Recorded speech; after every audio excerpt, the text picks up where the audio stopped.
தெய்வம் நீ என்று உணர் யூடியூப் சேனல் உங்களை அன்புடன் வரவேற்கிறது.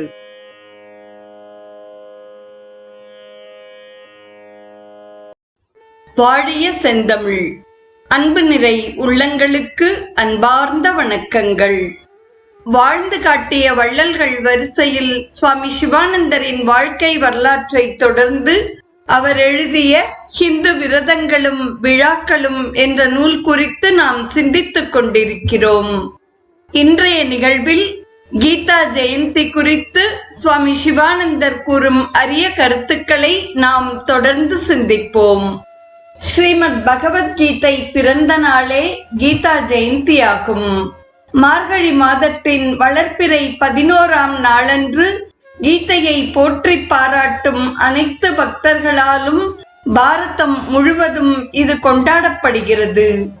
இந்த நாளில்தான் ஸ்ரீ கிருஷ்ணருக்கும் அர்ஜுனனுக்கும் இடையில் நிகழ்ந்த சம்பாஷணையை திருத்தராஷ்டிர மன்னனுக்கு சஞ்சயன் எடுத்து கூறி அதன் மூலம் பகவானின் அரிய போதனைகளை உலகோர் அனைவருக்கும் எக்காலத்திற்கும் அவற்றை பெற வகை செய்த புண்ணிய தினம் இது.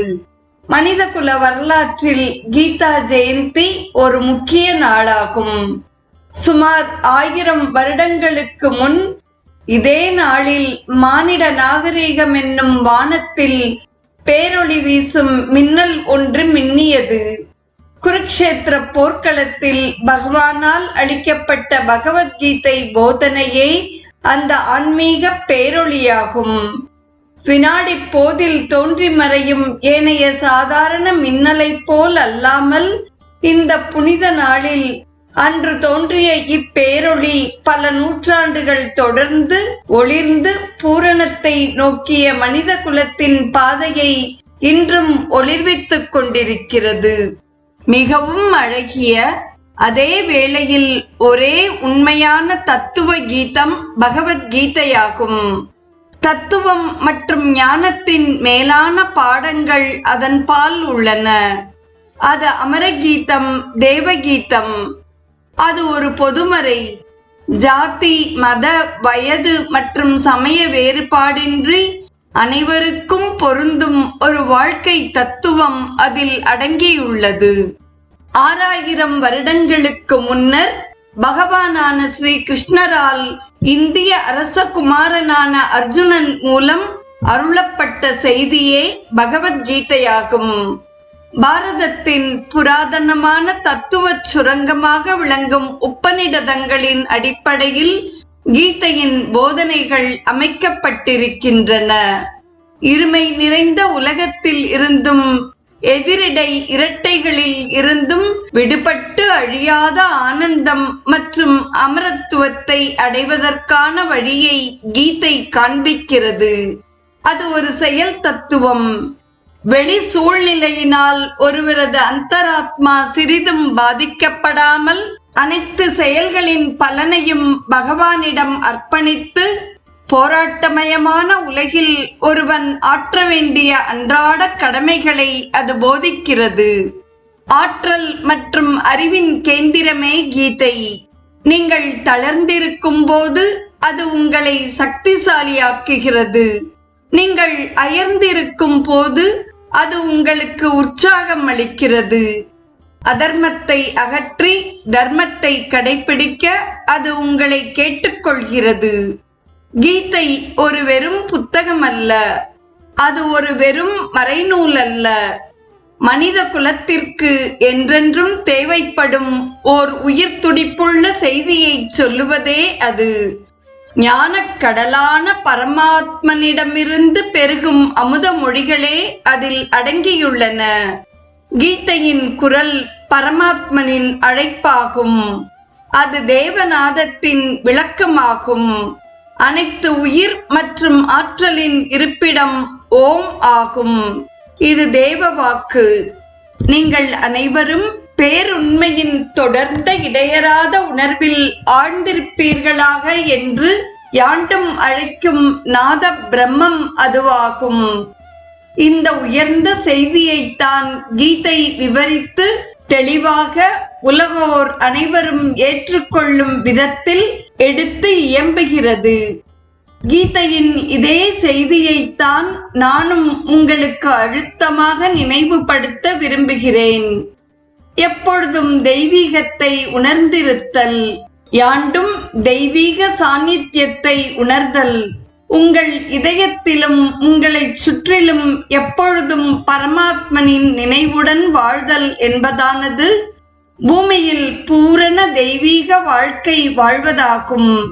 இத்தகைய பகவத் தியானம் மற்றும் மனநிலை உங்களை மாயையின் பிடியிலிருந்தும் எல்லாவித பயத்திலிருந்தும் நிரந்தரமாக விடுவிக்கிறது. பரமாத்மனை மறப்பதானது மாயையில் விழுவதாகிறது.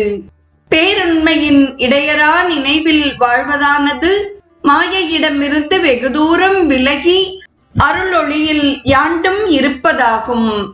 இந்த உயர் செய்தியை திரும்ப திரும்ப கீதை எவ்வாறு வலியுறுத்துகிறது என்பதை கவனியுங்கள். உங்கள் மனத்தை என்பால் வையுங்கள், உங்கள் அறிவை என்னிடம் செலுத்துங்கள் என்று பகவான் கூறுகிறார். ஆகையால் எல்லா காலத்திலும் என்னையே நினைத்து யுத்தம் செய்வாயாக. உன்னை எனக்கு அர்ப்பணித்தால் என்னை நீ நிச்சயம் அடைவாய் என்று பகவான் மற்றொரு ஸ்லோகத்தில் கூறுகிறார். இதயத்தில் என்னோடு கலந்தவனாக செயலை செய்வாயாக என்று மீண்டும் கூறுகிறார். உனது லட்சியமாக என்னை ஏற்று நீ தெய்வீக மனத்தவனாக இருப்பாயாக. உனது அடிமனம் தெய்வீகமாக இருத்தல் வேண்டும் என்ற வார்த்தைகளுடன் கீதை உங்களை நல்வாழ்விற்கு இட்டுச் செல்கிறது. என்னிடம் எப்பொழுதும் மனத்தை வைத்தவர்களை நான் இந்த மரண உலகத்திலிருந்து காத்தருள்கிறேன் என்று பகவான் உறுதிமொழியும் தருகிறார். கீதையின் உணர்ச்சியூட்டும் போதனை இத்தகையது.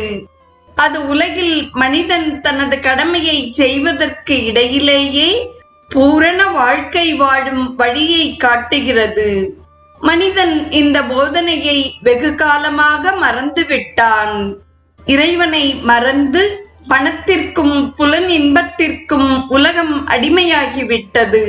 இதற்கான ஒரு பயங்கர விளைவையும் அனுபவித்தாகிவிட்டது. மனிதா, இந்த மறதி போதும். ஆணவத்தின் காரணமாக கேட்காவிட்டால் நீ அழிந்து போவாய் என்று பகவான் மனிதனை எச்சரித்திருக்கிறார். இந்த புண்ணிய நூலினை பற்றி பாரதத்தின் இளைஞர்களும் யுவதிகளும் மிகவும் கொஞ்சமாக அறிந்திருப்பது பெரும் வருத்தத்தினை அளிக்கிறது. ஸ்ரீமத் பகவத்கீதையை பற்றிய நல்லதொரு அறிவு உங்களிடம் இல்லாவிட்டால் நீங்கள் தரமான கல்வி கற்றவர்களாக கருதப்பட மாட்டீர்கள். கீதையின் உயர் ஞானத்திற்கு முன்னர் எல்லா பட்ட மேற்படிப்பு அறிவும் எல்லா பல்கலைக்கழக ஆராய்ச்சி அறிவும் தூசிக்கு நிகராகும். கீதையின் போதனைகளுக்கு ஏற்ப வாழுங்கள். வெறும் சொற்பொழிவுகளும் பேச்சும் உங்களுக்கு எந்த நன்மையையும் தராது. ஒரு நடைமுறை கீதவாதி ஆகுங்கள். பகவத்கீதையில் கண்ணபிரான் கூறும் ஆழமான கருத்துக்களை 700 ஸ்லோகங்கள் உள்ள பகவத்கீதையில் முக்கியமான 7 ஸ்லோகங்களின் மூலமாக நாளைய தினம் நாம் தொடர்ந்து சிந்திப்போம். இன்றைய பதிவை கேட்டு மகிழ்ந்த அத்துணை நல்ல உள்ளங்களுக்கும் நெஞ்சார்ந்த நன்றி. வாழிய செந்தமிழ், வாழ்க நற்றமிழர், வாழிய பாரத மணித்திருநாடு. தெய்வம் நீ என்று உணர் யூடியூப் சேனலை கேட்டு மகிழ்ந்த நீங்கள் உங்கள் நட்பு வட்டத்திற்கும் பகிர்ந்து தொடர்ந்து உங்களது நல்ல ஆதரவினை சப்ஸ்கிரைப் செய்து வழங்குமாறு அன்புடன் வேண்டுவது உங்கள் அன்பின் விசாலம்.